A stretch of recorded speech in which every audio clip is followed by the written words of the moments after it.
This video is brought to you by BetUS Sportsbook and Casino. Martin Necas is one of the best trade chips for this offseason, and now it looks like the Montreal Canadiens are one of the front runners for the young Czech. On the Ray and Dregs podcast, they talked a lot about what Necas could bring to Montreal and the interest that Kent Hughes and the Habs could have, what a trade could look like, and a lot more. So today we're going to be breaking down what was said, what could happen next, and if the Habs could actually make this deal work. And also just how much a player like Necas could change Montreal's future, because that is important. But make sure you watch till the end for all of the Necas trade talk and all of the Habs trade rumors, and of course hit that subscribe button for more trade content just like this all throughout the offseason, because you guys already know this is the place to be, baby. Now before we get into the rest of the trade rumors, I first want to share some odds updates here with BetUS, and you can see there's a Conn Smythe race right now. You can see it's a pretty close race in that top 10 or so. You got McDavid, Ottinger, Barkov, Tkachuk all around the 500 to 600 range. You also, if you're going to go for the Oilers long-term in these playoffs, you could make picks on McDavid and Bouchard to get some big point totals. You could also go and make picks on the American Hockey League finals and what's going on over there too. And of course, you can also go through the different series and what we can see with the rest of the conference finals. Right now, I'm still on the Dallas Stars train, but with Tanev having some injury issues, maybe you want to go for the Oilers while you can. But right now, I'm going to put $5 down to win $12. We'll see what happens, but I'm still a Stars believer. But if you guys want to set up to BetUS, link is in the description, and every bit helps the channel a ton and is able to make me make a lot more videos, so every bit is appreciated. Now, we have talked about Martin Necas a lot on the channel over the past week, and I could have included him in my mock trades video, but I wasn't quite sure if the Canadiens would actually have interest in him. But not only do the Canadiens have interest, it seems like they are one of the front runners for Necas this offseason. And you look at the Habs lineup and adding a player of Necas' caliber, I think he likely still fits in as a winger for them long term, but then you'd have a top two right wing core of Slafkovsky and Necas, and that ain't bad. It's been a big story for Montreal in this current rebuild about what could be next offensively. How many top end guys are there going to be? And although Necas isn't going to be this absolute star for Montreal, in my opinion, he's exactly the type of offensive boost they can need. Somebody that's already put up 70 points as a 25-year-old in his career, and that's something that could be extremely valuable. I still think the best is yet to come from Necas overall, but I think he settles around that 70, 75 point range, which for Montreal is a great player to add. And it gives him so much more versatility too, and you could even have him as a center if you really wanted to, but even if he is just a winger, you could have so many more pairs, and maybe you could have a pair where he's able to go down to the second line and maybe provide some more stability with a Doc or a Newhook or whatever you want to do. And to me, with Necas, what he could provide for Montreal is just more options, more offensive prowess, and that's exactly what Montreal needs long term. He also fits the age group that this team is trending towards, only turning 26 in next January, and by the time that Montreal is truly a contender, he'll be right in the prime of his career at 27, 28, 29 years old, and it fits the timeline pretty perfectly. Now, we got this news from a recent Ray and Dregs podcast talking about the Canadiens' future, what they could look like, and ultimately Darren Dreger is suggesting that Montreal could be in play for Necas. As my boy Cam points out and recaps, really interesting conversation about the Canadiens and attempt to turn the corner from the rebuild into a contender this summer. Dreger mentions that it's time for the Habs to at least nibble at a wildcard spot and says on Necas, he's the type of piece you would expect Kent Hughes would want to add. And I agree, I've never been this excited and intrigued about a Habs offseason. It could be insane here. With how much we've heard about Montreal just being a part of so many different pieces, so many different options, and all the guys they could trade on this roster, this is going to be a hectic offseason and a hectic summer for Kent Hughes. No vacation there. And then we get more info from Darren Dreger on what we could see in a Martin Necas trade, saying that at least half the league is interested, but name drops the Habs, Bruins, and Predators as some teams with interest, and then goes on to say if it's a one-for-one trade, probably looking like a top 3 or top 4D. Now this line is interesting. If this is what Carolina would accept in a Necas trade, to me that is an automatic deal for most teams out there. Sure, there is the inconsistencies, and sure there are problems there overall, but if you could get rid of a fourth defenseman and get the offensive talent of Martin Necas, to me it's a done deal. It obviously depends on who it is, but Necas' talent is really hard to pass up on. We talked about in that mock trades video about players like Philip Hronek going back to Carolina, but if it's a one-for-one deal, that to me would be fascinating. I think a lot of it does depend though on the contract. If a D is signed long-term at a solid cap hit, that would definitely increase the value there coming back to Carolina, but we could see a Necas one-for-one deal, and sign me up. The problem is for Montreal, I don't really know what that could look like if it's a one-for-one trade. I mean, maybe it would have to be a player like Mike Matheson. I mean, that would be an absolutely insane deal to mock up. I don't think that's as realistic, obviously, but I think that's probably the only D on this entire roster that the Habs could just trade 1-for-1 or have anything like it to Carolina. Otherwise, it would have to be a more quantity over quality deal. And it's really good to hear that Montreal is extremely aggressive on some of these top end players like we've been asking them to be. One of the counter arguments towards drafting players like Michkov and drafting these high end forwards in the past in the draft was that maybe Montreal be able to trade for guys in the future, be able to use some of that draft capital and the defensive prospects to leverage deals. And that could be exactly what we see in this case. But even in the best case scenario where all three of Waugh, of Machar, of like Farrell end up graduating and becoming middle six pieces, they aren't going to be what puts you over the edge. To me, they at least needed one more top six piece on the wings, and Necas absolutely gives you that. The only real problem in this case, though, is that again, you have to give some to get some, and for a player of Necas' caliber, especially compared to other teams that might have better defensive options,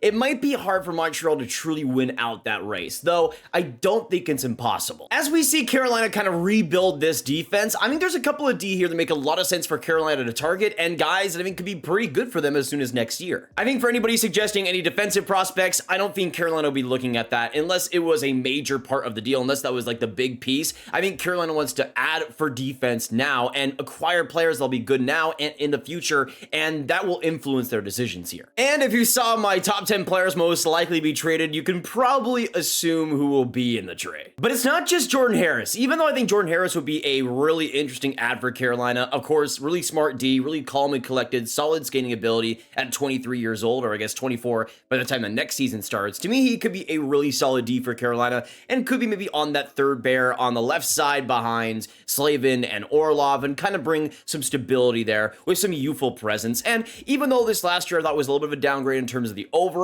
play, I still think he's due for a rebound, and whether that's with Montreal or somebody else, I think he will be better. But the second D that I see being a part of a Necas to Montreal deal would absolutely be David Savard. To me, this is the player that Carolina would be targeting the most on Montreal's defense, unless Mike Matheson is available. But of course, I just don't really see that being a plausible thing that happens. Savard, to me, is a lot more realistic, a lot more likely, and it makes a lot more sense. He makes $3.5 million for just next year, so it's not a long-term commitment, and even though he's on the older side of things, I thought these past couple of years when he has been healthy, he's been pretty solid and actually has had a good offensive edge. You see 24 points in 60 games last year. He wasn't a slouch whatsoever, had some good dangles here and there, which obviously you wouldn't expect, but Savard has been improving in that area. And for Montreal, of course, we know the physical presence that he also provides. And I think for Carolina, there's a good mix of talent there. And for Carolina, you could potentially have Savard on your second pair, maybe Harris on your third, but at the very least, it gives you more options to work with. But I think especially Savard will be the D going back if anybody goes. Now the thing is, obviously Savard and Harris aren't enough to trade for a 70-point player of Necas' caliber. There would be a couple more assets, in my opinion, on top of that deal.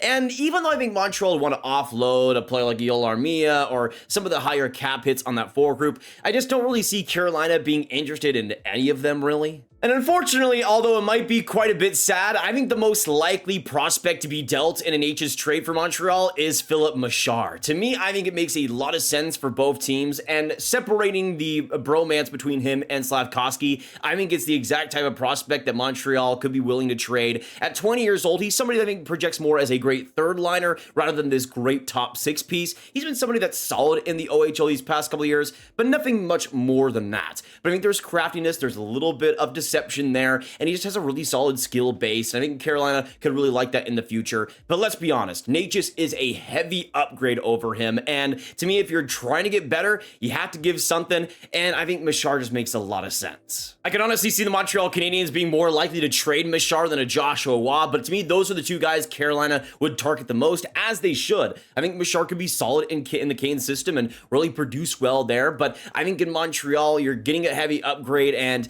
you gotta give something to get, and unfortunately, Machar might just have to be that. In trying to be fair for both teams, this is what I think a likely Necas to Montreal trade could look like. In terms of pure value, Carolina would be getting a couple of potential top 4D in the future. You also get a first rounder on top of that, which would be Winnipeg's 26th overall pick, and Philip Machar. And maybe you even say that this isn't enough for Carolina's side, but to me, it's a good mix of forward options, defense, and also a first round pick to work with. And hey, maybe they just trade Machar in that first round pick for another top quality piece coming back. that could absolutely be what Carolina does here. But unfortunately, players like Necas don't come along very often. You can make the case that it's a lot for him, but yeah, he's a good player, and he's somebody that, especially if you think could top out around 80 points or so, he's somebody you can make the case could score the most points on the team in any given season. There might be a couple of seasons where he does and doesn't, but then you'd have top 4 forwards of Caulfield, Slavkovsky, Suzuki, and Necas. All 4 are guys that I think could be around 70, 80 points around their prime, and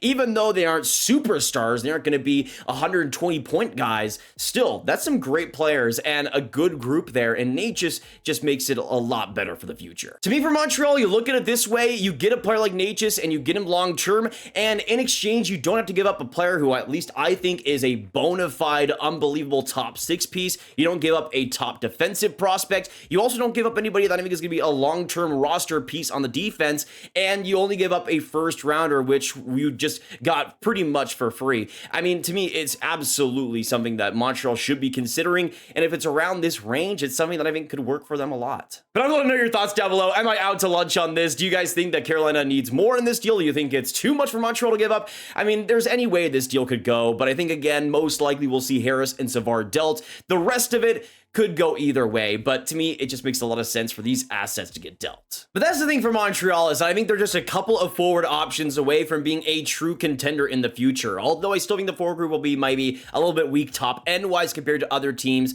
I think if they're going to go the depth direction with the forward group, they're going to do a good job with that. And if they get Necas, if they get somebody else who could be an established top 6 winger, that to me is maybe all that you need. Maybe a Wah or somebody else is able to fill that role. But again, I think they're just a couple of pieces away from being a true contender with the goaltending they have coming up in Fowler and with Montembeault already. With the defense, I mean, I don't even need to explain how nasty that defense will be. To me, they're just a couple of pieces away, and Necas checks one of those boxes. Now, I will say with that whole segment, it was interesting to see Darren Dreger's thoughts on the Habs, saying that that it's time for them to nibble at a wild card spot. To me, I would actually disagree with that. Even though you want to make improvements this offseason, absolutely, we got to consider the Atlantic Division here, man. Here's the thing for me. You look at that Atlantic Division, and to me, it is going to be especially hard for Montreal to actually be a playoff team. To me, I think the aspiration should be to get close, to make improvements. So they have maybe a 10-point improvement. They're around the 85-point range, and you have the growth in your younger players. That's a win in my books. I don't think Montreal needs to be a couple of points away from the playoffs or in the playoff race for it to be a success.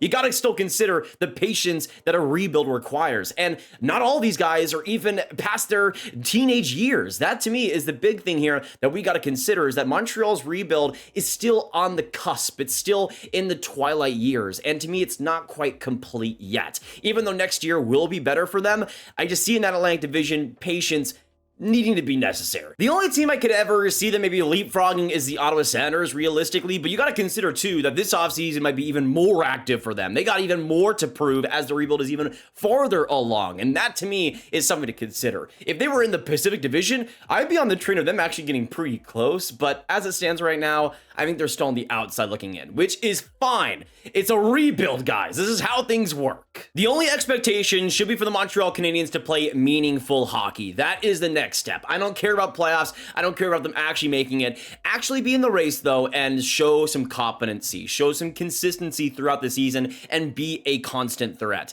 That, to me, is the next step for Montreal, and that should be all they're really hoping to achieve next year. By the time that 2026 hits, though, that's where you really hope to start the gas, really get going, and be a playoff team. And you just look at the depth chart, and I didn't even realize that, of course, the 2024 draft pick has to be in play. So if they draft a forward there, they get a winger, maybe a Caden Lindstrom, I'm just saying, then that would solve pretty much every problem. On top of having Martin Necas and taking out Philip Machar, you'd have the forward group of the future being Suzuki, Slavkovsky, Caulfield, Necas, 2024 draft pick. If it's a Demidov or a Lindstrom, they are winning. You got Doc, Newhook, Wah, Beck, Kapanen as future NHLers. On the defensive side, you got Ryan Bucker, Hutson, Mews, Aguli, Engstrom, Struble, Xhekaj in the mix. And on the goaltending side, Montembeault and Fowler is a great duo of the future. And Fowler, I think, will eventually overpass Montembeault as well to become the true starter of this group. And man, once you fit in everything, if the draft goes their way, and if they actually get forwards in this, if Chicago takes Levshunov, if the Ducks take Silayev, if the Blue Jackets go crazy, if they take Sam Dickinson,